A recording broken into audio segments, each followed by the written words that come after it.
xibaar yu wér te wóor ca tàng-tàng ba abonnez-vous pour ngeen di mën di jot suñuy vidéo ci ànd gi ak ñun ci chaîne bii di Buzz 221 HD. détention de drogue mbër bii di Coly Faye 2 yoon daan na koy teg loxo ginnaaw wala sax lu jiitu combat bi mu war a amal ci digganteem ak Petit Lo ginnaaw bi ñu jàppee Liss Ndiago ak Papa Boy Djiné beneen litre kon daan nay daanu ci mbirum drogue. mi ngi wuy turu Bassirou Fall ñu naan ko Coly moom mii day daan nay daanu dans les filets des gendarmes de la brigade territoriale de Thiaroye relevant de la compagnie de Kër Massar. mbir mi ngi commencé ginnaaw bi nga xam ne enquêteurs yi ci boppam daan nañ jot ab renseignement buy wax ni ab intense trafic de drogue bu am ci fi ñuy wax Touba Thiaroye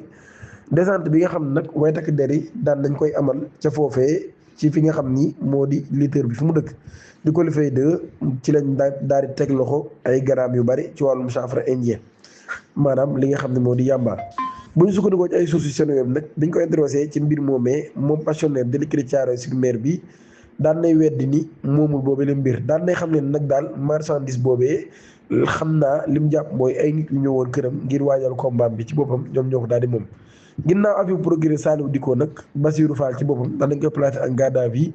ngir détention ak usage de drogue bu ñu sukkandikoo ci ay sources yu seen web. pour rappel lutteur bii di Coly Faye ci boppam nag daal waroon naa affronter adversaire am bii di Petit Lo bu Parcelles Assainies le 12 bi ñu dëgmal mooy le 12 juillet prochain.